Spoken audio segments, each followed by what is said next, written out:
अरे हाथ लगाने का सवाल ही पैदा नहीं होता। उससे पहले 2024 में ये सरकार खत्म हो जाएगी। अच्छा, तो देश के लोग इतने कमजोर नहीं है कि देश के संविधान पर हमला होने दे और चुप देखते रहें। हम किसी भी कीमत पर 2024 में इस बीजेपी को नहीं जीतने देंगे। या आपके सामने रिजल्ट आने। अब ये संविधान को तोड़ना चाहते हैं, अपना संविधान लाना चाहते हैं और उसमें मुसलमानों को वोट देने का हक नहीं होगा। यूसीसी ला रहे हैं, वो जो है एनआरसी ला रहे हैं और ये लड़ाई लड़ा करके एक होम बार कराना चाहते हैं और जो बहुसंख्यक हैं उनके अधिकारों को छीनना चाहते हैं और ये चाहते हैं कि हम राजा होंगे और आज पूरी जनता हमारे भारत का है वो हमारा गुलाम होगा, मानसिक गुलाम होगा। और यही वजह है कि ये सारे लोग आवाज़ उठा रहे हैं। और मेरा कहना है, आप देख रहे हैं तो जनता लाइव और मैं हूं आपके साथ नलिनी। आज मिशन जय भीम के तीसरे स्थापना दिवस के अवसर पर ये जो तमाम लोग हैं और दिल्ली के पूर्व केंद्रीय सामाजिक कल्याण मंत्री राजेंद्र पाल गौतम के द्वारा इस रैली का आयोजन किया गया है। ये लोग शाह ऑडिटोरियम से अंबेडकर मेमोरियल तक चलकर जा रहे हैं और इनकी एक ही गुहार है कि संविधान को बचाना है। संविधान बचाने के लिए ये लोग ये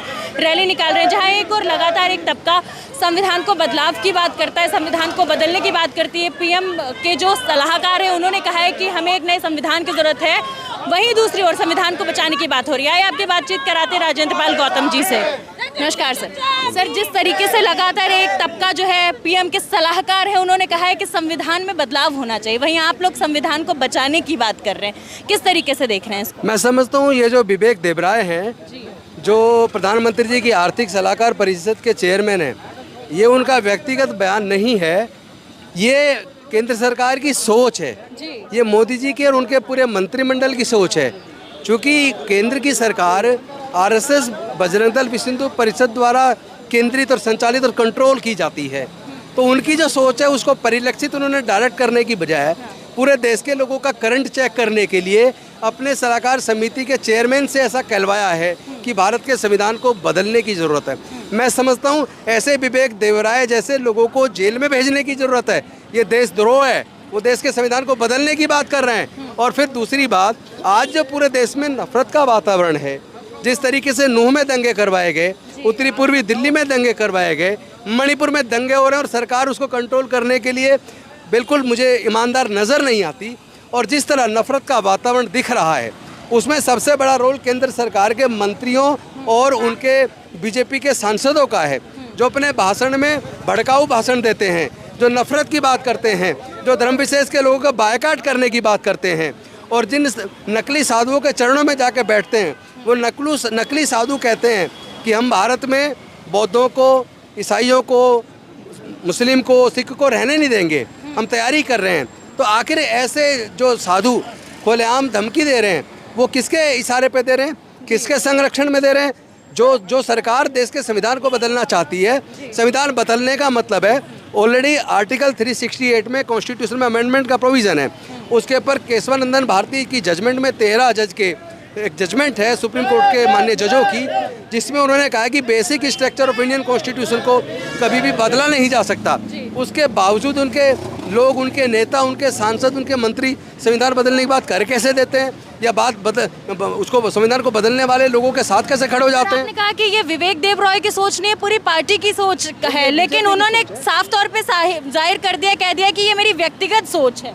उनके अरे व्यक्तिगत सोच है तो व्यक्तिगत सोच है, तुम इस पद पे रह के नहीं दे सकते व्यक्तिगत सोच। आप राष्ट्रीय सलाहकार समिति और आर्थिक सलाहकार समिति जो भारत सरकार के प्रधानमंत्री की है, आप उसके चेयरमैन हैं। चेयरमैन का व्यक्तिगत कुछ नहीं होता। अगर राजेंद्र गौतम कहे जब मैं मंत्री था या आज विधायक हूँ ये मेरा व्यक्तिगत है, अरे मैं जनता का प्रतिनिधि हूँ, मेरा व्यक्तिगत नहीं हो सकता। मेरा धर्म व्यक्तिगत हो सकता है, मेरी आस्था व्यक्तिगत हो सकती है, लेकिन मैं ऐसी कोई टिप्पणी नहीं कर सकता जो दूसरों को आहत करे, और खासतौर पर देश को, संविधान को बदलने की बात। जहां विश्व भर में हमारे संविधान की काफ़ी तारीफ होती है, वहीं दूसरी ओर एक विशेष तबके का इस तरीके से संविधान में बदलाव की बात करना, साथ ही आप लोगों का संविधान बचाने की गुहार लगाना, क्या लगता है अगर संविधान में बदलाव हो गया तो आप लोगों का कदम क्या होगा? पहली बात तो ये सपना है बीजेपी का, जो कभी पूरा नहीं होगा। हम ये अच्छे से जानते हैं कि अगर संविधान खत्म करके मनुस्मृति लाई जाती है तो मनुस्मृति में देश की महिलाओं को, दलितों, पिछड़ों, आदिवासियों को ना पढ़ने का अधिकार था, ना संपत्ति का अधिकार था, ना व्यापार करने का अधिकार था, यहाँ तक कि मानवता का दर्जा नहीं था। और इस तरीके से तो इसका मतलब हम अपनी आज़ादी खो देंगे। बड़े मुश्किल से हज़ारों साल की गुलामी डॉक्टर बाबा साहेब अम्बेडकर जी ने तोड़ी और इस मनुस्मृति को आग लगाकर उन्होंने संविधान ऐसा भारत को दिया जिसने विविधताओं से भरे देश को जहां आज़ादी से पहले 562 रियासतों में भारत बटा था, जहां 50 किलोमीटर पर भाषा और संस्कृति बदल जाती है, जहाँ अनेकों जातियाँ अनेकों धर्म है, वहाँ उसको एकजुट रख पाना अपने आप में कितना असंभव काम था।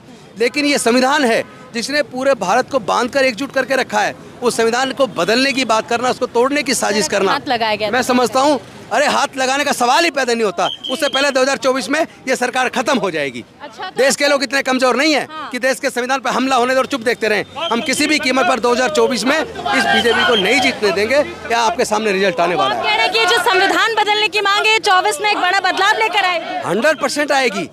वो जो ख्वाब देख रहे हैं वर्षों से कि आरएसएस के 100 साल पूरे होने पर वो हिंदू राष्ट्र बनाएंगे, अरे ये भारत विविधताओं का देश है। इसमें जितने भी धर्म जाति के लोग, सबका भारत है, किसी एक का भारत नहीं है, किसी एक जाति का भारत नहीं है। वैसे भी जाति और धर्म ये कुदरत ने नहीं बनाई है, जातियों का निर्माण चालाक इंसानों ने किया है और उसका नुकसान पूरे देश को भुगतना पड़ रहा है। अब समय आ गया जातियों को खत्म करने का और धर्म की राजनीति को खत्म करके समता, स्वतंत्रता, बंधुता और न्याय की का जो आंदोलन, जो विचार डॉक्टर बाबा साहब अम्बेडकर लेकर आए थे, उस विचार को और ज्यादा मजबूती करने की जरूरत है, तो भारत बचेगा। चलिए, बहुत बहुत शुक्रिया सर आपका। तो आप देख सकते हैं कि काफी ढेर सारे लोग यहाँ मौजूद हैं और लगातार एक ही बात कह रहे हैं कि संविधान को बचाना है, इस तरीके से संविधान में बदलाव नहीं होने देंगे। और राजेंद्र पाल गौतम ने भी साफ तौर से ये बात कह दी है कि अगर संविधान को हाथ लगाया गया तो 24 में एक बड़ा बदलाव। तो इस तरह की जो साजिश, जो संविधान को बदलने की जो ये साजिश कर रहे हैं, ये जो हमारे जो प्राइम मिनिस्टर के सलाहकार हैं,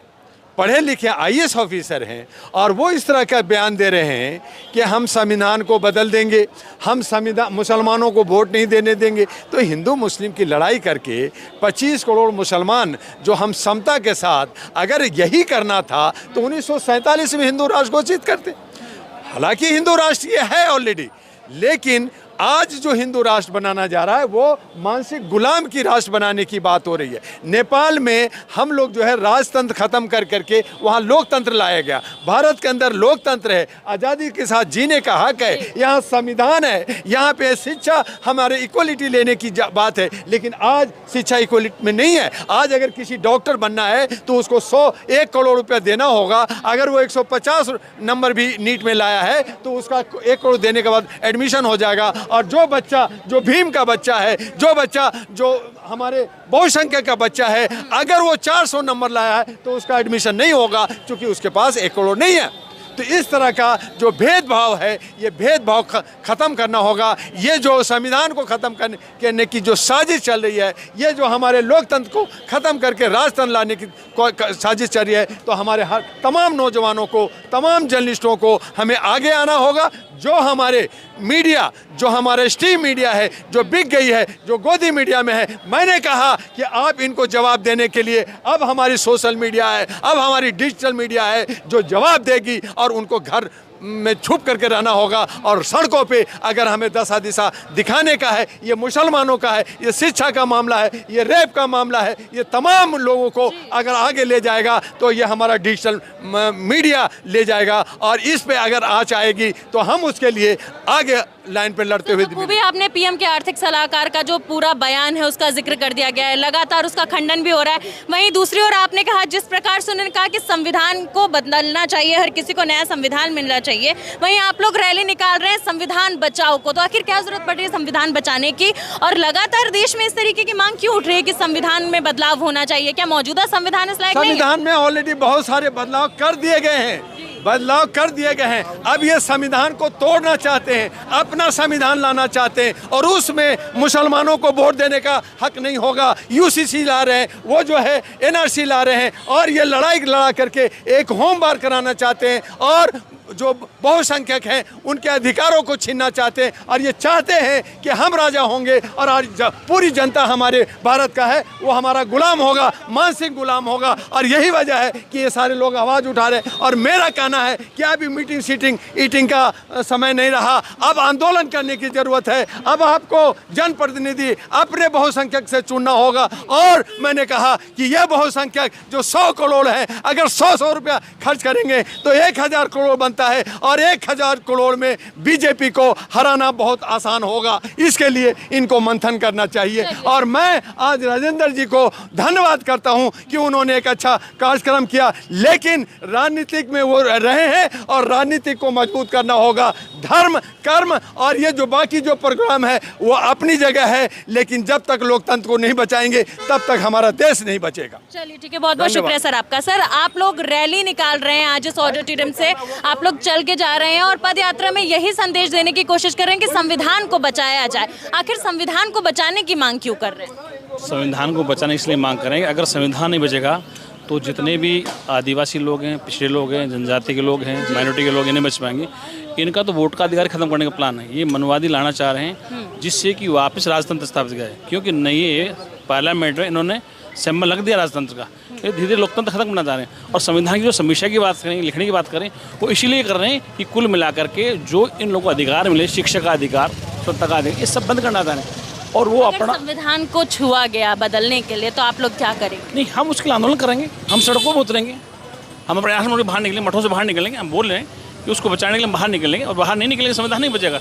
लोगों का कहना है कि अगर संविधान को छुआ गया, हाथ लगाए गए या बदलाव करने की कोशिश की, तो हम सड़कों पर उतरेंगे, आंदोलन करेंगे, संवैधानिक रूप से लड़ाई लड़ेंगे, लेकिन संविधान को हाथ नहीं लगाने देंगे।